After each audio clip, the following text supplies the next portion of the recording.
अभी जब मैंने बलराम व्यापारी जी का नाम लिया तो आप लोगों ने बहुत जोर से तालियां बजाई।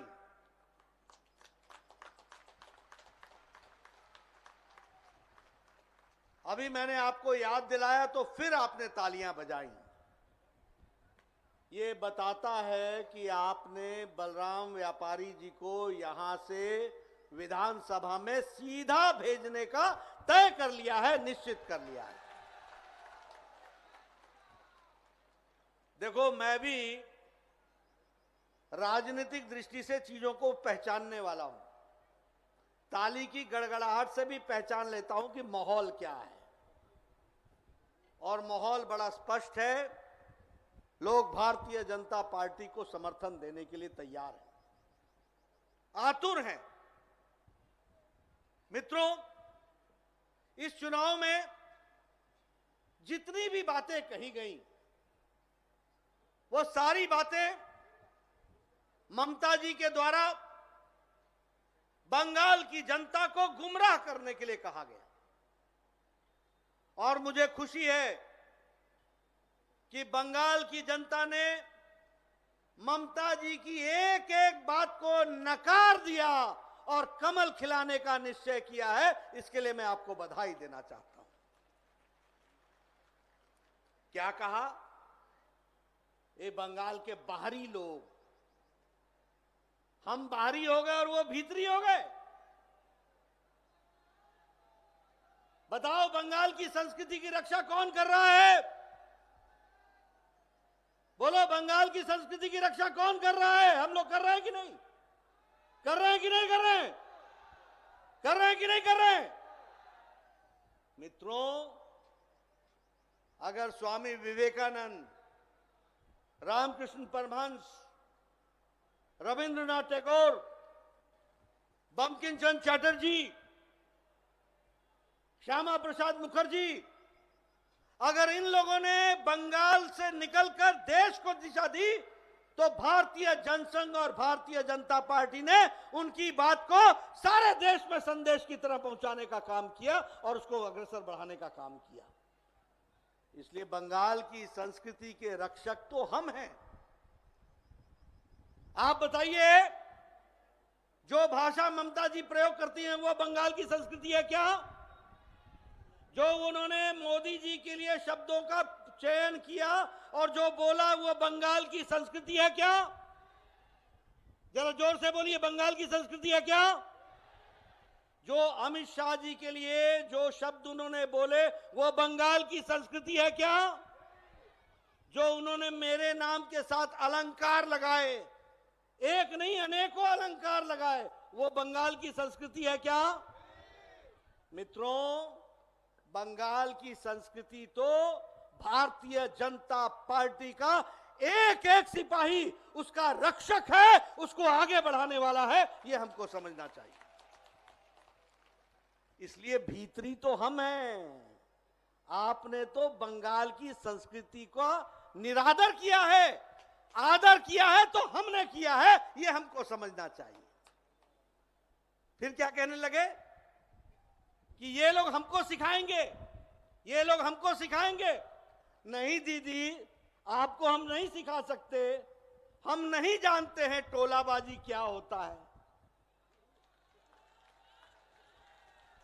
हम नहीं जानते हैं तानाशाही क्या होता है, हम नहीं जानते तुष्टीकरण क्या होता है। ये तो दीदी आपकी मास्टरी है इसमें, इसके चैंपियन तो आप हैं। और जमालपुर के साथ ज्यादा लोग क्या जानेंगे? बताओ, यहां का बालू एक खास रसीद के साथ सीधा कलकत्ता पहुंचता था कि नहीं पहुंचता था? पहुंचता था कि नहीं पहुंचता था?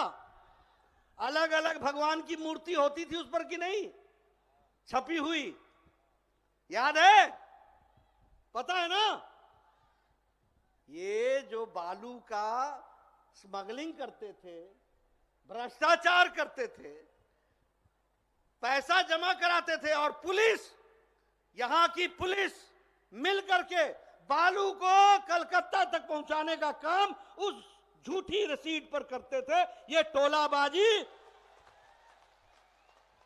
देखिए आपकी ताली बता रही है कि हमको मालूम है कि आपको मालूम है कि टोलाबाजी कौन करता था।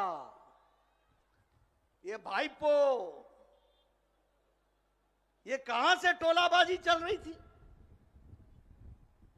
भ्रष्टाचार, अनाचार। आजकल दीदी चंडी पाठ कर रही हैं, घंटी बजा रही हैं। 10 साल तक आपने दुर्गा पूजा का विसर्जन रोका कि नहीं रोका? रोका कि नहीं रोका?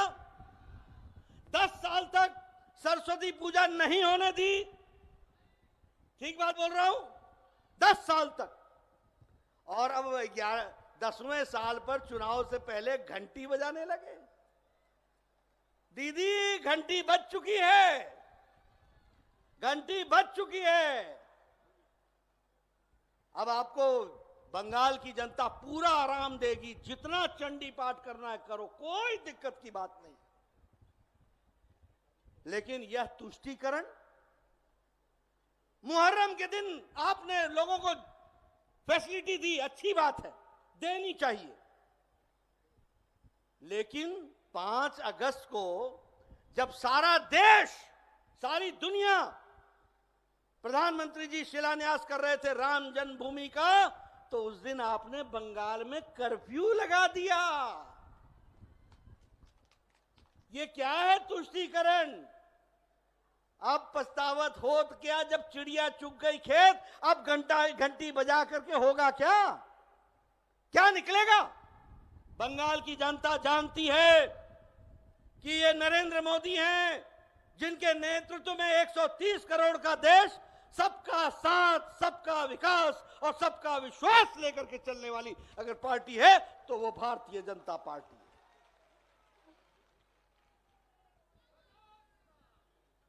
अब आप देखिए,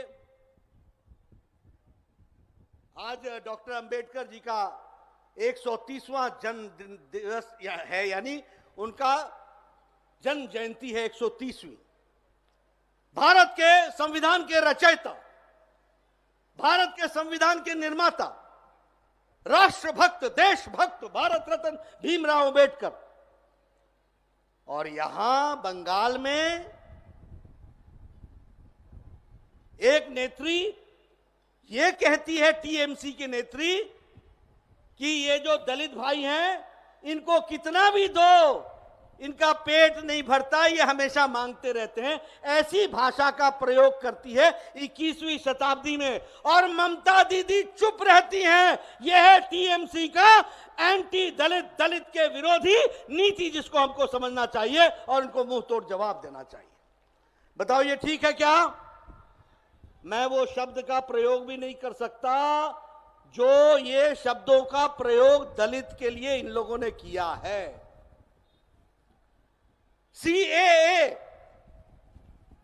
सिटीजन अमेंडमेंट एक्ट, जो पाकिस्तान, बांग्लादेश और अफगानिस्तान में हिंदू, सिख, ईसाई, जैन धर्म, ये जितने जो उनको धार्मिक दृष्टि से प्रताड़ित किया गया, उनको यहां लाने की बात थी और उनको सिटीजनशिप देने की बात थी। अंबेडकर ने कहा था कि इन लोगों को यहां ला करके बसाना चाहिए। हमने तो सिर्फ इतना किया, जो आ गए हैं उनको 2014 के दिसंबर से भारत की नागरिकता दे देनी चाहिए, यह बात कही थी। और कौन लोग हैं? मतवा समाज, राजवंशी समाज, नमोशूद्र समाज, दलित समाज, ये बेचारे लोग जो यहां आकर के रह रहे हैं और उनको भारत की नागरिकता नहीं है, उनको नागरिकता देने का विषय कहा गया। बताओ ठीक है कि नहीं है? ठीक है कि नहीं है? देनी चाहिए ना नागरिकता। लेकिन दलित विरोधी ममता, दलित विरोधी ममता दीदी, जिन्होंने बंगाल को एक तरीके से समाज को विभाजित करने की कोशिश की है, तोड़ने की कोशिश की है, अभी उनके ऊपर 24 घंटे का बैन लगा। क्या बोला, क्या बोला था उन्होंने? मुझे तो डर लगता है कि 10 साल उन्होंने कैसा राज किया होगा। कहती है फलाने समाज के लोग इकट्ठे हो जाओ। अरे ये मोदी जी का देश है, सबका साथ, सबका विकास, सबका विश्वास। आप उसके समाज को